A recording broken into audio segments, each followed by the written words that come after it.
성도 여러분, 안녕하셨습니까? 하나님의 은혜가 우리 모두에게 함께 하시기를 바랍니다.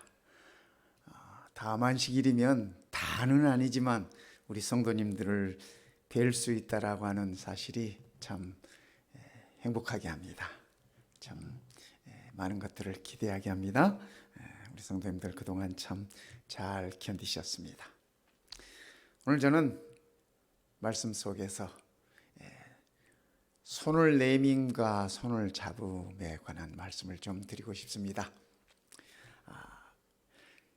여러분들이 보시는 이 조각은 유명한 로댕의 작품입니다. 로댕이 제목을 하나님의 손이라고 그가 제목을 붙였습니다. 그가 이 조각을 한 다음에 대리석에다가 이렇게 조각을 한 다음에 하나님의 손이라고, 그래서 하나님의 손 안에 지금 이 두 남녀가 창조되어서 이렇게 탄생하는 그러한 모습을 보이고 있습니다. 그래서 로댕은 방금 그 이 조각의 옆모습입니다. 옆모습이 이렇게 보면은 하나님의 그 엄지와 검지 손 사이에 이 남자의 다리가 이렇게 있는 모습을 우리가 보지 않습니까? 아이의 다리가. 그래서 로댕은 하나님의 그 창조의 손을 사랑의 손, 하나님의 손을 창조의 손으로, 그 창조의 손은 사랑의 손이라고 이렇게 그의 작품에서 표현하고 있습니다.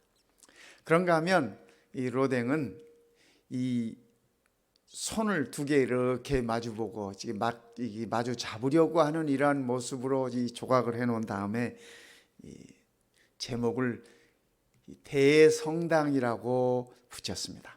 여러분, 대성당이라고 하면 다른 말로 하면 큰 교회라는 얘기입니다. 교회 안에 많은 사람들이 있지 않습니까? 성당 안에 사람들이 많이 있어요. 근데 이렇게 한 공동체 안에서 많은 분들이 함께 있는 모습을 로댕은 이렇게 표현했습니다. 그래서 손과 손이 이렇게 맞잡는 모습으로 신앙 공동체의 어떤 그 화합을 이렇게 표현하고 있었습니다. 여러분들이 보시는 이 그림은 저 유명한 미켈란젤로의 천지창조의 그림의 일부입니다. 물론 이 손뿐만이 아니라 양쪽에 이게 하나님의 모습과 이 아담의 모습이 있는 그런 그림이에요. 손만 이렇게 잡은 것입니다. 근데 미켈란젤로는 이 창조를, 천지 창조를 하나님의 손과 하나님이 창조하신 아담의 손이 이게 맞잡는, 손이 이렇게 맞닿는 그것으로 천지 창조라고 그렇게 표현하고 있습니다. 그래서 이 손이 갖는 의미를 우리는 여러 모습 속에서 이렇게 확인할 수가 있습니다. 그것은 이 토기장이가 진흙을 지금 반죽하고 있는 것입니다. 왜 그런지 아시죠? 이 진흙을 반죽해서 이 토기장의 작품이 만들어지는 것입니다. 선지자 에레미야는 그의 글 가운데 이렇게 표현하고 있습니다. 여호와의 말씀이니라. 누구의 말씀이에요? 하나님께서 하시는 말씀이에요. 여호와의 말씀이니라. 진흙이 토기장의 손에 있음 같이 너희가 내 손에 있느니라. 그래서 우리가 다 하나님의 손 안에 있는 자들입니다. 하나님의 손 안에 있는 진흙인 것입니다. 성경은 우리를 여러 가지로 표현하고 있어요. 너희 인생은 먼지 같다, 티끌 같다, 그죠? 뭐 진흙 같다, 여러 가지로 우리 인생들을 표현하고 있습니다. 근데 선지자 예레미야를 통하여 주시는 말씀은 진흙이 토기장의 손에 있음 같이 너희가 내 손 안에 있다. 성도 여러분, 우리가 하나님의 손 안에 있는 진흙임을 인하여 감사하십시다. 진흙은 스스로 무엇을 만들어낼 수 있는 능력도 없고 힘도 없고, 그러나 그 토기장이가 누구냐에 따라서 훌륭한 작품이 되기도 하고, 그죠? 아름다운 백자가 되기도 하고, 또 그저 이 멋없는 이렇게 툭시발이 되기도 합니다. 그러나 우리가 하나님의 손 안에 있는 진흙이라고 하는 사실이 오늘 우리를 감사하게 만드는 것입니다. 그렇죠? 토기장의 손이 어떠하느냐에 따라서 똑같은 진흙이 각기 다른 작품으로 이렇게 탄생하는 것입니다. 민수기 11장 23절에 보면은 우리 하나님께서 모세에게 이렇게 말씀하십니다. 여호와께서 모세에게 이르시되 여호와의 손이 짧아졌느냐? 네가 이제 내 말에 내게 응하는 여부를 보리라. 이스라엘 백성들이 애굽에서 나와 가지고 하나님의 은혜로 하나님의 도우심으로 참 여러 가지 어려운 난관들을 헤치면서 여기까지 왔습니다. 그럼에도 불구하고 끊임없이 그들의 이 불신앙적인 모습들, 하나님께 순종하지 않는 모습들, 이런 모습들을 보이는 것 중에서 우리 하나님께서 모세에게 말씀하시는 것입니다. 내 손이 짧아서 너희가 이제껏 구원받지 못한 경우가 있었느냐? 그런데 이 백성은 마치 여호와의 손이 짧아서 그들이 어려움을 겪는 것처럼 그렇게 표현하고 있었습니다.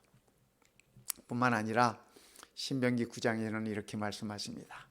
여호와께서 두 돌판을 내게 주셨나니, 여기 두 돌판은 여호와께서 주신 십계명에 관한 말씀입니다.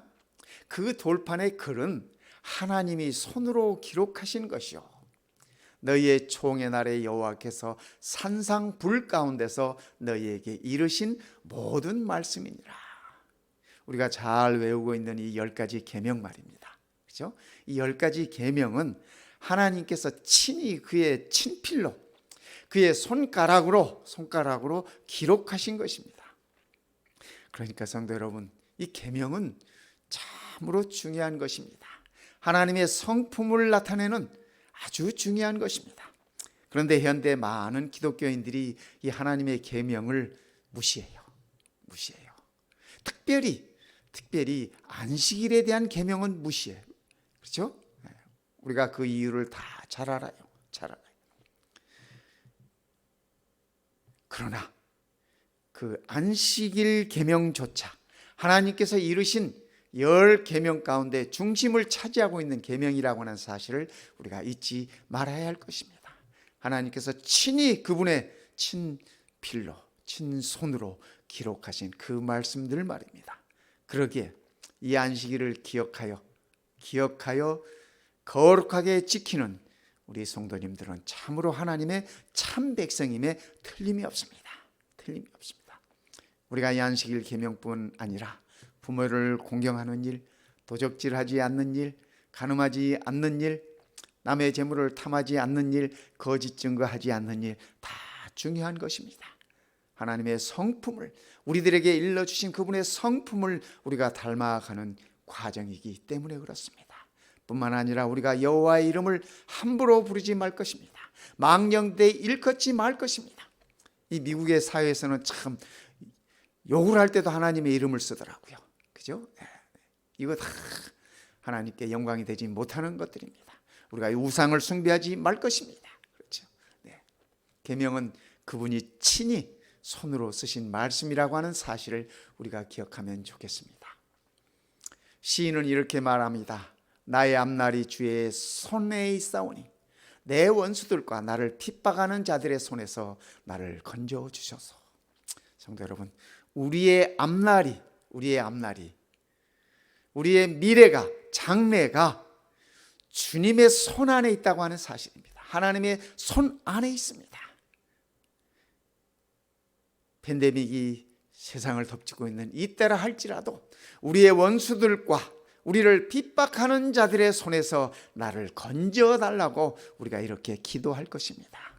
우리를 핍박하는 자들은 우리의 이웃이 아닙니다. 그렇죠? 우리를 핍박하는 자는 사탄인 것입니다. 그렇죠? 우리의 원수들은 우리의 친구나 이웃들이 아닙니다. 다른 성도들이 아닌 것입니다. 우리의 원수는 하나님을 배역하고 이 땅에 내려와서 죄로 이 세상을 물들인 사탄이 우리의 원수인 것입니다. 그러기에 성도 여러분, 우리의 미래가 하나님의 손 안에 있기에 우리는 우리의 원수들과 우리의 핍박하는 자들 손에서 구원해 달라고 그렇게 기도하면서 그 기도는 반드시 이루어질 것을 믿으시기를 바랍니다. 사무엘하 24장에 보면 다윗이 이렇게 말하고 있습니다.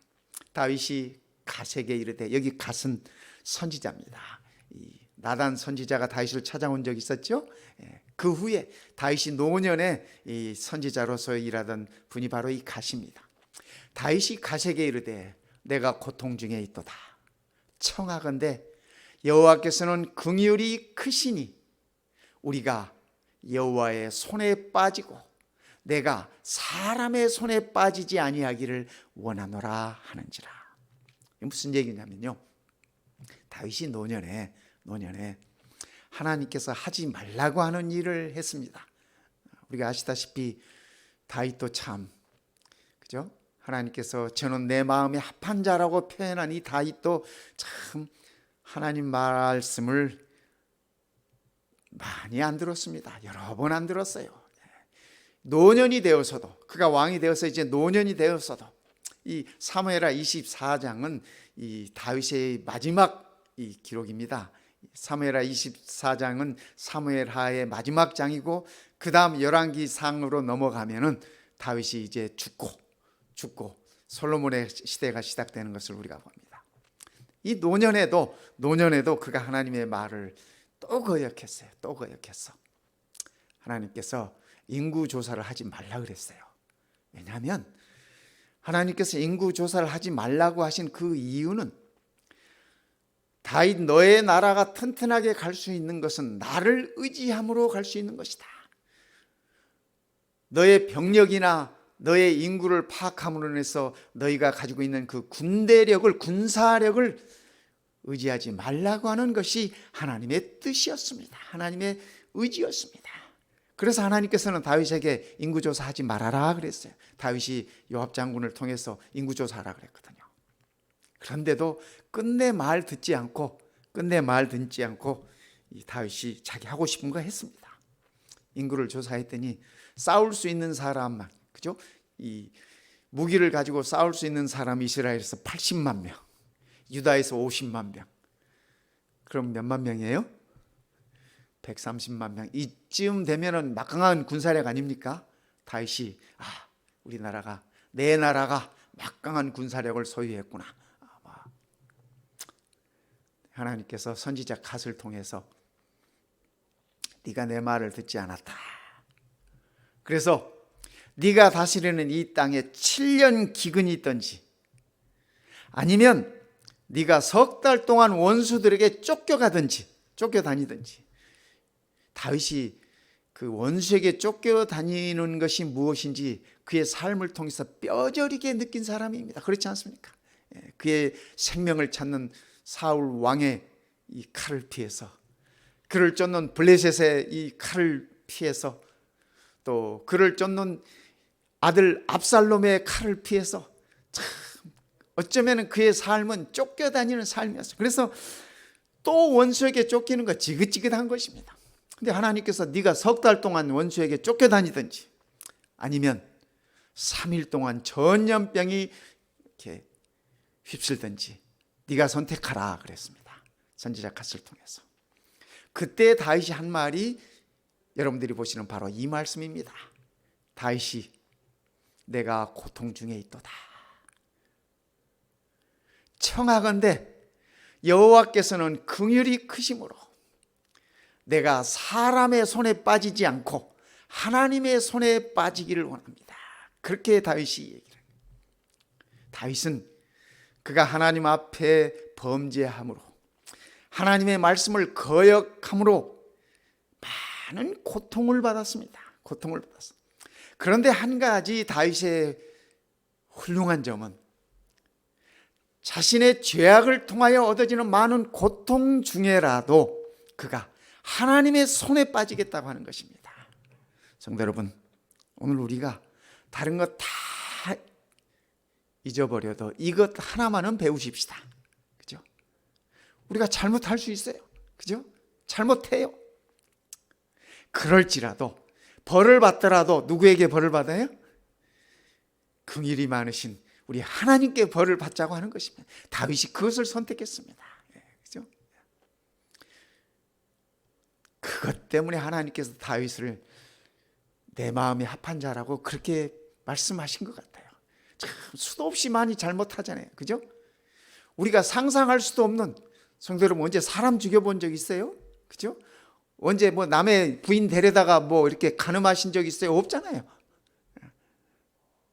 그럴지라도 다윗 왕이 그런 범죄를 했다 할지라도 그 범죄로 인하여 많은 고통들을 받았어요. 그렇죠? 바세바가 낳은 아들이 죽었어요. 그래서 아들이 죽음을 통해서 또 고통을 느끼고 많은 고통을 가졌습니다. 그럴지라도 다윗이 내가 하나님의 손에 있겠다, 하나님께 내 영혼을 맡기겠다, 다윗의 훌륭한 모습입니다. 오늘 우리도 우리의 죄가 아무리 크다 할지라도, 우리의 잘못이 아무리 많다 할지라도, 우리가 고통을 받는다 할지라도 하나님의 손에 나를 맡기겠다는 생각에 변함이 없으셨으면 좋겠습니다. 주의 팔에 능력이 있사오며 주의 손은 강하고 주의 오른손은 높으시니이다. 다윗은 하나님의 팔의 능력을 그가 알았습니다. 하나님의 손은 강한 팔이라고 하는 사실을 그는 깨달았습니다. 예수님을 따라서 갈릴리 해변으로 가보겠습니다. 갈릴리 호숫가로요. 여러분들이 보시는 이곳이 갈릴리입니다. 이쪽에서 보면 아름답죠? 네, 아름다워요. 네. 예수님께서 팔복을 말씀하셨던 그 언덕입니다. 네, 예수님께서 하루는 그에게 이 낫기를 구하며 나오는 문둥병자를 향해서 이렇게 말씀하셨습니다. 예수께서 불쌍히 여기사 손을 내밀어 그에게 대시며 이르시되 내가 원하노니 깨끗함을 받으라 하시니, 우리 예수님의 손이 문둥병자에게 이렇게 다가갑니다. 문둥병자를 만지십니다. 유대인들의 율법에 의하면 문둥병자는 피해야 되지 만지면 안 되는 것입니다. 문둥병자 자신도 마찬가지로 부정하다 외치면서 멀리 떨어져야 하는 것입니다. 그런데 이 문둥병자는 예수님께 나왔습니다. 나와서 나를 불쌍히 여겨달라고. 예수님께서 그를 불쌍히 여기시면서, 예수님께서 율법을 어기시면서까지도 그 문둥병자를 이렇게 만지시며 치료해 주셨습니다. 내가 원한다, 내가 원하니 깨끗함을 받아라. 우리 예수님의 모습입니다. 손 내미시는 우리 예수님의 모습입니다. 요한복음 8장에 보면은 한 여인이 간음 현장에서 붙잡혀 가지고 끌려옵니다. 예수님 앞으로 끌려와요. 많은 사람들이 그의 손에 돌을 들고 이 여인에게 돌을 던지기 위해 기세입니다. 그때 예수님께서 몸을 굽히사 손가락으로 땅에 쓰시니 그들이 묻기를 맞이 아니하는지라. 일어나 이르시되 너희 중에 죄 없는 자가 먼저 돌로 치라 하시고. 저는 이 성경절을 볼 때마다 참 궁금한 것이 있습니다. 예수님께서 땅에 이 여인이 보는 앞에서 이 여인에게 뭐라고 쓰셨을까? 그 땅에다 뭐라고 쓰셨을까? 그게 참 궁금해요. 성경에는 그 기록이 없습니다. 뭐라고 쓰셨는지 말씀이 없으세요. 그죠? 무언가를 쓰시고 이 여인에게 이 쓰신 것을 보여주고 나서 일어나서 하시는 말씀이, 그죠? 군중들을 향해서 너희 중에 죄 있는 자들이 먼저 돌로 이 여인을 쳐라. 그리고 이 여인에게는 하시는 말씀이 나는 너를 정죄하지 않으니 가서 다시는 같은 죄를 범하지 말아라. 우리 예수님께서는 이렇게 일러주셨어요. 예수님께서 손가락으로 땅에다 쓰신 그 글이 무엇인지 참 궁금하긴 하지만 어쩌면 그 말씀이 이 여인의 평생을 두고 이 여인이 죽을 때까지 그의 가슴 속에 깊이 새겨진, 마치 돌판에다가 새기신 하나님의 말씀처럼 이 여인의 가슴에 새겨진, 마음에 새겨진 깊은 한마디 말씀이었을 것이라고 저는 그렇게 생각하는 것입니다. 우리 예수님은 모든 사람에게 버림받고 정죄받아야 마땅한 이에게 마땅한 이에게 친히 손으로 쓰시면서 그를 위로하십니다. 그에게 새 생명을 주십니다. 그에게 빛을 주셨습니다. 이 여인에게 예수님께서 하시는 말씀이, 그죠? 이 여인에게 이 말씀을 하신 다음에 빛에 관해서 말씀하십니다. 그러기에 이 여인은 평생을, 이제껏 어둠 속에서 살아왔지만 평생을 빛 가운데서 살아가는 아름다운 여인으로 오늘 우리들에게까지 전해지는 것입니다. 예수님의 손은 치유의 손이었습니다. 예수님의 손은 영혼을 회복시키는 손이었습니다. 예수님께서 십자가의 길을 가시기 마지막 첫날 밤에 대야에 물을 담아서 제자들의 발을 씻기시고 그 두르신 수건으로 씻기기를 하셨습니다. 그렇죠?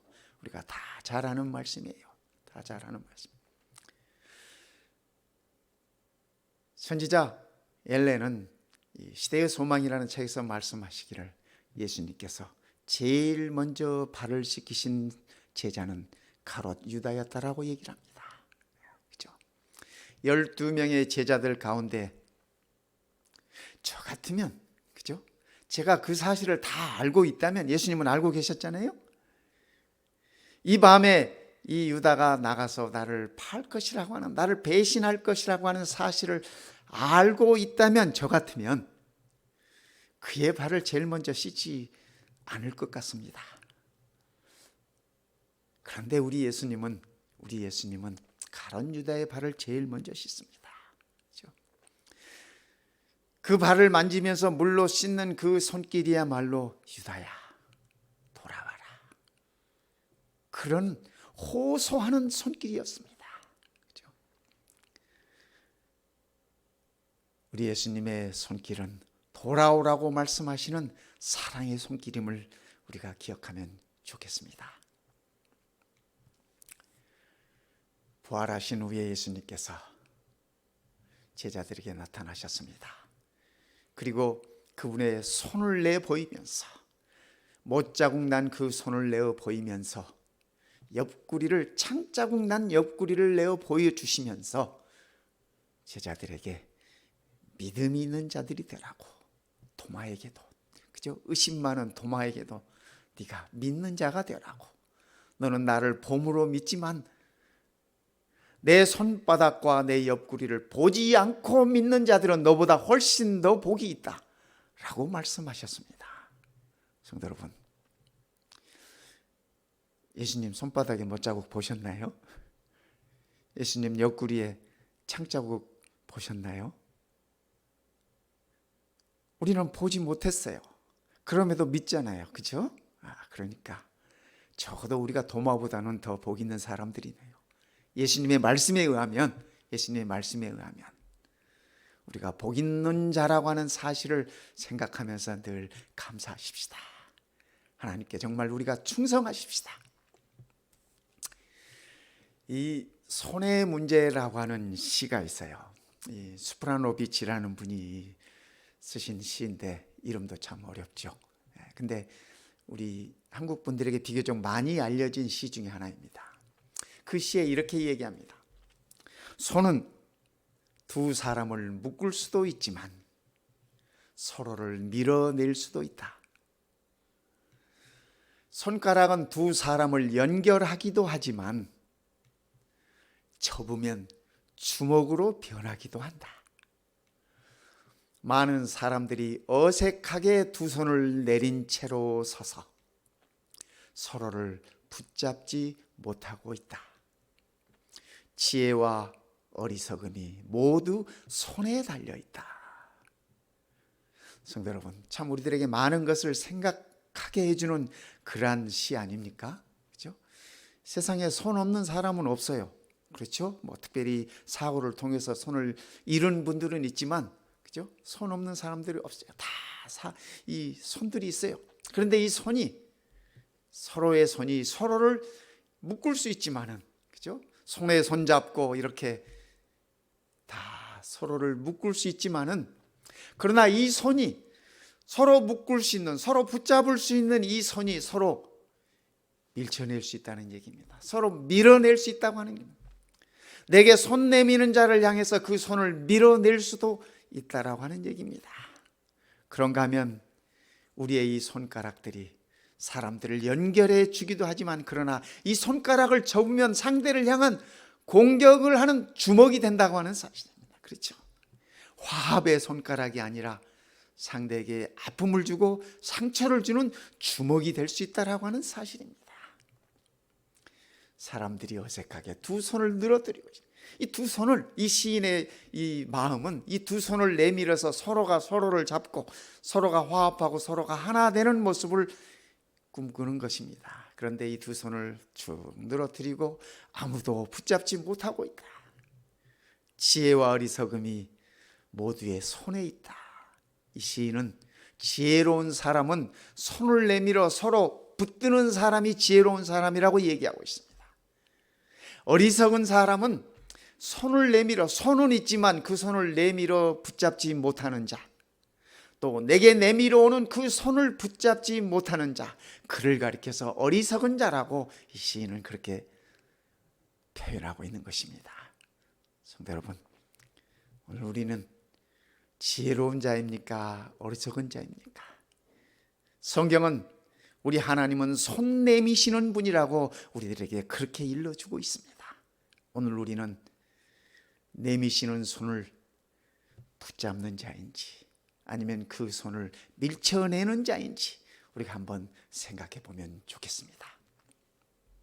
전도서 4장 10절에 이렇게 말씀하십니다. 혹시 그들이 넘어지면 하나가 그 동물을 붙들어 일으키려니와 홀로 있어 넘어지고 붙들어 일으킬 자가 없는 자에게는 화가 있으리로다. 그렇죠? 함께 가면서 넘어질 수 있어요. 그렇죠? 넘어질 수 있습니다. 함께 가면서 넘어질 때 누군가 붙들어주는 사람이 있다면, 그죠? 동무가 있다면, 함께 반려자가 있다면, 함께 가는 자가 있다면, 친구가 있다면, 그렇죠? 함께 신앙하는 성도들이 있다면 넘어졌을 때 일으켜줄 수 있다는 거예요. 그런데 넘어져도 붙들어줄 사람도 없고 일으켜줄 사람도 없다면 불쌍하다는 얘기를 성경이 이렇게 표현하고 있습니다. 그에게 화가 있으리로다. 성도 여러분, 오늘 우리의 손 붙들어 주시는 분이 계심을 인하여 감사하십시다. 그렇죠? 베드로가 물에 빠져 들어갈 때, 그렇죠? 물에 빠져 들어갈 때 살려주세요 외쳤어요. 그때 우리 예수님께서 물속에 빠져 들어가는 베드로의 손을 붙잡으시고 그를 일으켜 세워주셨습니다. 성도 여러분, 기억하십시다. 우리는 이 세상을 결코 홀로 가는 자들이 아닙니다. 우리가 넘어질 때 우리를 붙들어 손 내밀어 주시는 분이 계심을, 그분과 우리가 동행하고 있음을 꼭 기억하시기를 바라겠습니다. 요한복음, 마가복음 5장에 볼 것 같으면은, 그죠? 한 여인의 얘기가 나옵니다. 그런데 이 마가복음 5장에는 정확하게는 두 여인의 얘기가 나옵니다. 한 여인은 12년 동안 혈루병에 걸려서 거기서 구원받기 위해서 예수님께 나온 여인입니다. 그런가 하면 한 여인은, 여인이라고 표현하기만 소녀라고 표현하죠. 12살 먹은 외동딸, 회당장 야이로의 외동딸의 이야기입니다. 회당장이 예수님께 나와가지고, 예수님, 우리 딸이 죽어갑니다. 살려주십시오. 그래서 예수님께서 회당장의 집으로 가는 길입니다. 가는 길목에 많은 사람들이 예수님 주변에 있었지만은 한 여인이 예수님의 뒤로 와서 그의 옷자락을 만집니다. 그의 손을 내밀어 예수님의 옷자락을 만져요. 예수님께서 누가 내 옷자락을 만졌느냐? 다 잘 아시잖아요. 제자들이 예수님 무슨 말씀이십니까? 사람들이 이렇게 많은데 누가 예수님의 옷자락을 만졌는지, 그죠? 그걸 어찌합니까? 말도 안 되는 소리 하지 말라는 얘기 아닙니까? 예수님께서 아니다. 내 옷자락을 만진 자가 있다. 그때 이 여인이 예수님께 나옵니다. 나와서 자기의 사정을 얘기합니다. 자기의 형편을 얘기합니다. 왜 자기가 예수님 옷자락을 만났는지를 얘기합니다. 그때 예수님께서 하시는 말씀이 이 말씀입니다. 따라. 혈루병이 걸려 아파 신음하고 있는, 병원이란 병원을, 의원이라는 의원을 안 찾아가 본 의원이 없고 12년 동안 얼마나 고생했겠습니까? 그렇죠? 그 여인을 향해서 예수님께서 말씀하세요. 따라. 내 믿음이 너를 구원하였다. 그러니까 평안하게 가거라. 네가 네 병에서 놓여 건강할 것이다. 건강할 것이다. 이후에 이 여인에 대한 성경의 기록은 없습니다. 그러나 저는 분명하게 믿기를, 아마 이 여인은 평생 죽도록 예수님께 충성하면서 건강하게 행복하게 그렇게 사셨을 것 같아요. 그렇죠? 죄 용서함을 받았죠. 그렇죠? 죄 용서함 받고. 사실은 이 여인이 예수님 앞에 나올 수 없는 사람입니다. 아니, 예수님께 나오면 안 돼요. 유대인들의 율법에 의할 것 같으면, 구약의 율법에 의할 것 같으면은 혈루병이 있는 자들, 그죠? 여인들이 이 피가 흐를 때 부정하다 했습니다. 그래서 사람들 앞에 나서면 안 되는 것이었어요. 그런데 그럼에도 불구하고 율법을 어겨가면서까지 이 여인은 예수님께 나왔습니다. 예수님께 나와서 그의 손을 내밀었습니다. 손을 내밀었어요. 예수님께서 그 손을 잡아주신 것입니다. 따라, 너의 믿음이 너를 구원하였으니 이제 가서 평안히 가서 건강하게 살거라. 오늘 우리 예수님께서 우리 성도님들께, 오늘 제게 이 말씀 해주신다고 저는 생각합니다. 성도 여러분, 너의 믿음이 너를 구원하였으니 오늘 이 예수님의 이 음성을 기억하시기 바랍니다. 평안히 내 병에서 놓여 건강할지어다.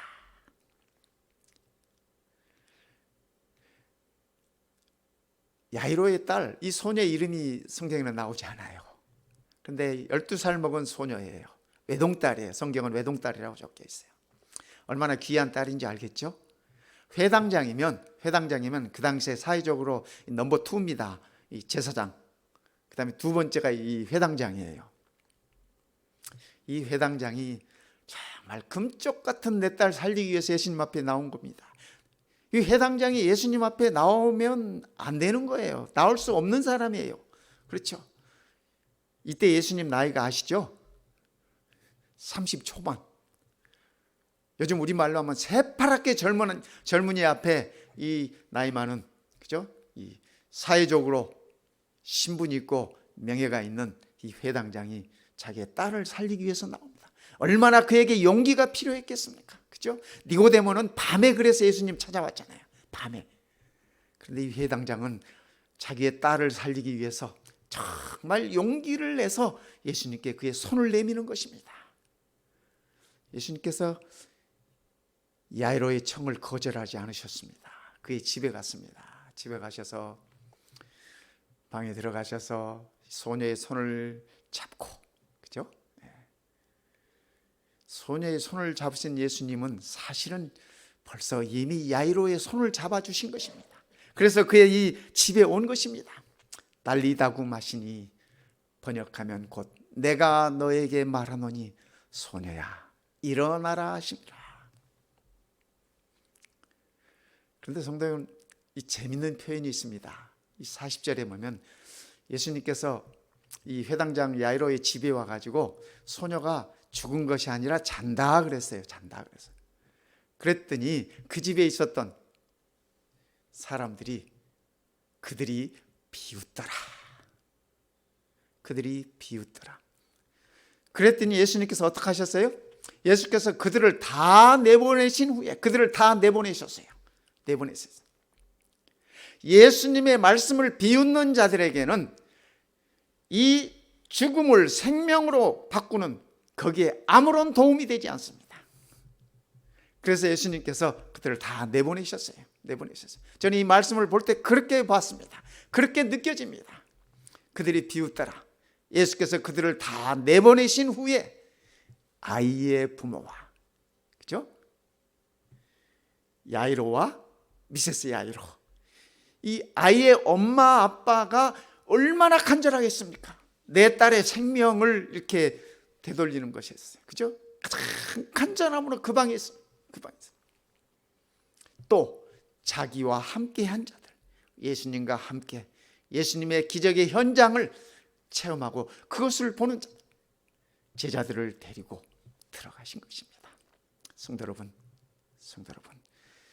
우리는 우리 하나님의 말씀을 비웃어서는 안 됩니다. 결코 안 됩니다. 우리가 대놓고 비웃는 경우는 없지만은, 그러나 우리의 삶 속에서 하나님의 말씀을 경히 여기면 안 되실 것입니다. 그렇죠? 생명이 창조됨에 있어서, 생명이 들어감에 있어서 비웃음은 나쁜 영향을 미치는 것입니다. 우리가 우리의 형제들을 향해서도 비웃지 말 것입니다. 그렇죠? 그것은 그 형제와 나와 사이에 생명력을 감퇴시키고 생명력을 죽이는 것입니다. 우리는, 그렇죠? 생명을 창조하는 일에 우리는 일조해야 되는 하나님의 자녀들인 것입니다. 성경은 손 내미시는 하나님의 이야기입니다. 그렇죠? 하나님의 창조부터 시작해서, 그렇죠? 미켈란젤로는 이 사실을 이해한 것 같아요. 그래서 그가 천지창조라는 그림을 그렇게 그렸어요. 예수님은, 성육신하신 예수님은 오셔서 우리들에게 손 내미신 분이십니다. 그렇죠?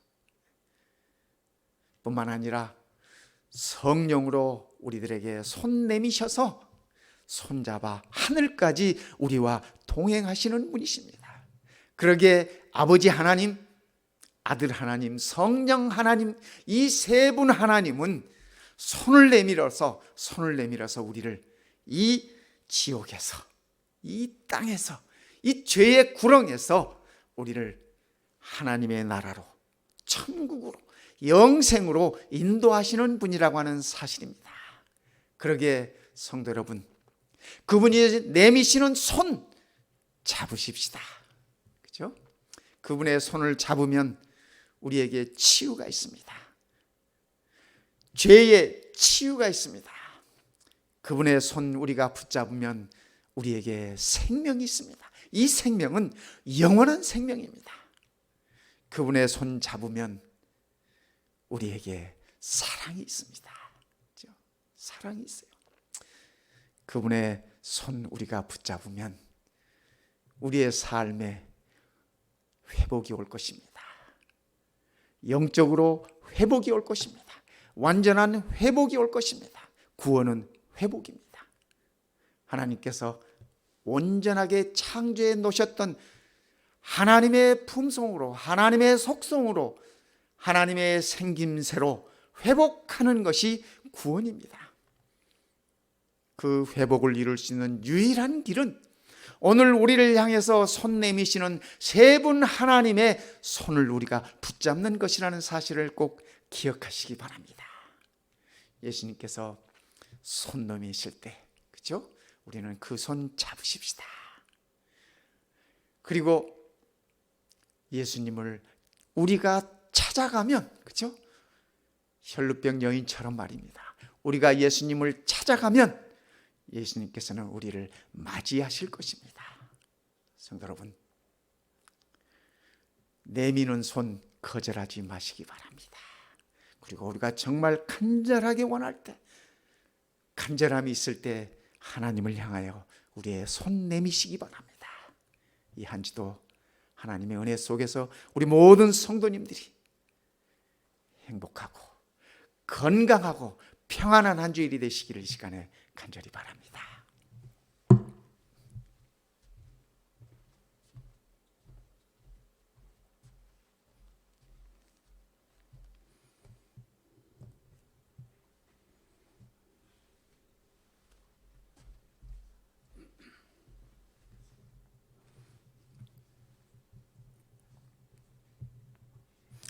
다 같이 일어나셔서 찬미 625장 부르시겠습니다.